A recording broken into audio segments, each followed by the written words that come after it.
Halloween, everybody! In today's video, I'm going to be showing you a 3D zombie that is relatively realistic. So it's got a nice little element of bone showing with some exposed flesh and then some blood and some guts and all of that great stuff that you expect from a proper Halloween zombie. So I hope you guys love it as much as I do, and don't forget to click subscribe to see all my future videos as well. Bye! So we're going to begin with an overlay of a dark green acrylic. So not much of this background color is really going to show through. So just choose one that is, kind of goes with the theme. So a dark color, black, dark green, dark brown, dark red, something along those lines. Once that is done, we're going to encapsulate the nail with a layer of clear acrylic to make sure it is nice and strong. As you are choosing your background color, keep in mind what the rest of the nails are in the set and maybe do something accordingly. So after that nail is fully encapsulated, we're going to file it into shape with an e-file, making sure everything is smoothed out nicely and just has a nice even shape. And now I'm going to begin sculpting the exposed skull area of the zombie. So when you're making your zombie, you have to sort of pick and choose what areas you want to be visible as far as, how deep the decay has gone. So you might want to have some skull, where I'm doing that right now, where there's some actual bone that's visible. Maybe you'll sculpt in some of the muscle formations, or maybe you'll just choose, basically what I did is some skull and then some flesh that was torn. So I'm just going to begin and basically sculpt a skull like you would if you were to be doing just a skull, picking and choosing the areas that you're sculpting. So for me, I kind of wanted it to have this sort of ripped from one eyebrow going across the face, so that kind of goes from the two eyes showing and then across the nose and then part of the mouth and then a little bit of the cheek on the other side. So you can really have fun with this and decide what elements you want to have exposed. So what I would do is I would look at a picture of a skull, just a human skull, no zombie, just the skull, and decide what elements you like the best of the skull. Do you really like the way the nasal cavity looks? Do you like the way the eye sockets are? And then pick. Maybe just the mouth area is going to be exposed, or maybe you'll just have one eye socket that's exposed of the bone, or maybe you'll get to pick. But then after you have all of your skull bits sculpted in, you're going to go through and start doing some of the flesh. So for my flesh color, I went with a nude tone that was just a little bit more of like a mauve or a purpley color. I really think that kind of helps. It makes the skull look just a little, or the skin look maybe slightly bruised, or like it's got just a little bit of unhealthiness going on to it. And if it's a zombie, it's probably not terribly healthy. So then after you have your color picked out, you're just going to go through and fill in, do small sections at a time for how you're going to be filling in where your bone is or where your skin is, and just kind of go around the bone and fill in bit by bit. As you could see, I just grabbed my dotting tool and I used that to put some little holes in the cheek area. So your cheeks are really fleshy. There really isn't any bone behind them. They've got some extra area for, decay to show, and it wouldn't just go straight to bone. It would have, some blood and guts visible.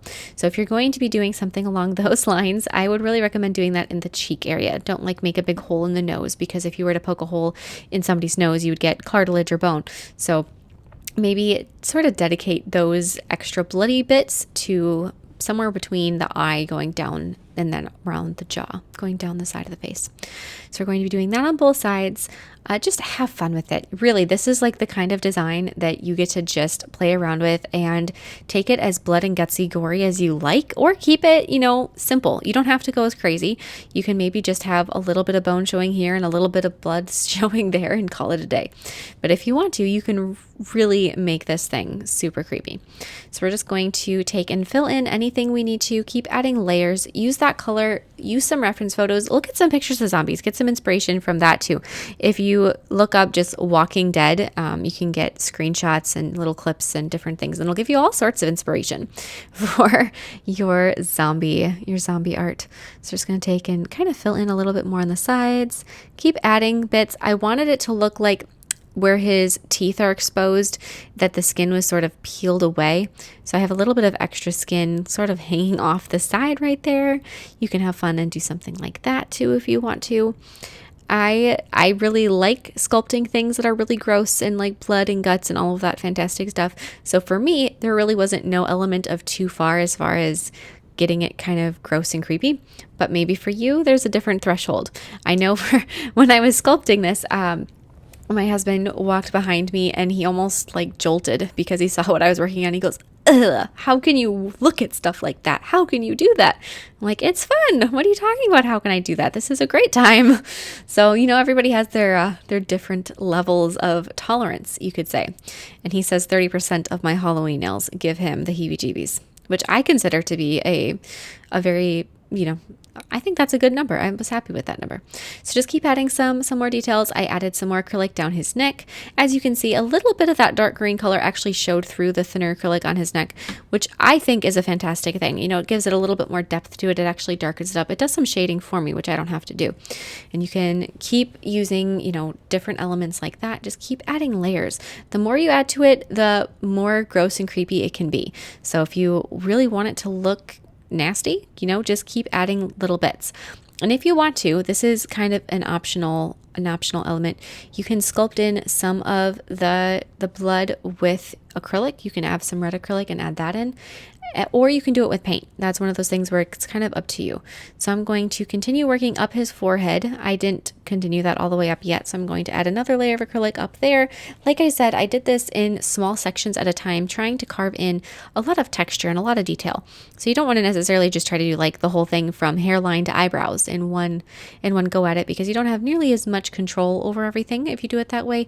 And carving in the little wrinkles and the little, blemishes is going to be significantly more difficult if you're doing a large section at a time.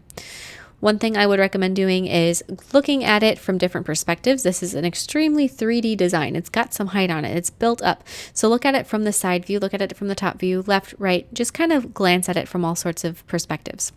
I'm going to take some black acrylic and fill in those eye sockets. I'm going to add a little bit of that black acrylic almost as a wash around here and there inside that nasal cavity. The different places, just use it to kind of shade things in. And you can also do that with a darker brown, which is what I'm going to do now. So some of it's black, some of it's brown. Just use really thin acrylic to do this shading. So when you're using the thin acrylic, you're going to take your brush, get it fairly full with monomer.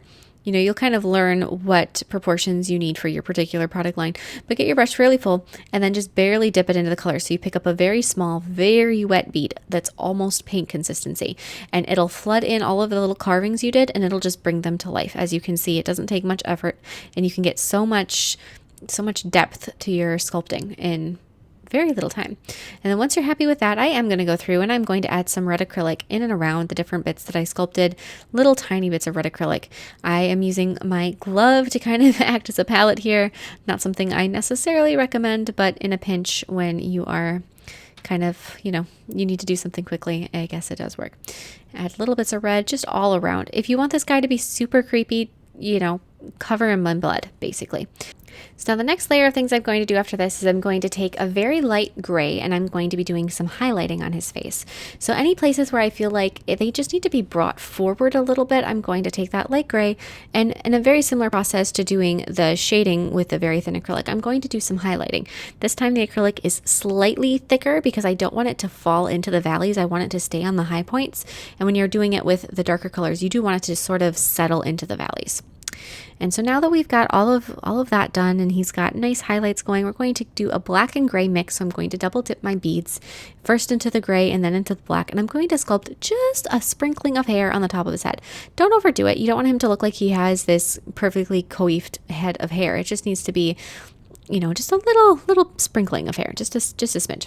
And then after you have that, it doesn't even have to be nice looking. I mean, you can have it look matted and swirled around and all sorts of good stuff, but do add that little bit of hair, and then using some kind of an off-white color. It can be slightly yellow, slightly gray, slightly, I don't know, whatever you want. Mine's a pale yellow. We're going to be sculpting in his eyes, and if you wanted to, you could actually leave one of the eyes blank or both of them. You could sort of play around with that as well. But then we're going to take a detail brush and some acrylic paint, and we're going to be adding all of the finer little bits of details. I'm going to be just sort of defining the bloody areas. I'm going to highlight them as well when I get around to it, but with a darker kind of burgundy red. I just added a little bit more depth to them, and then I'm going to add the brighter red right now. You can do some different shading on his face, some different outlines, whatever you feel you need to do, go ahead and do it. There's levels to this. You can do a little bit, you can do a lot, whatever fits your fancy.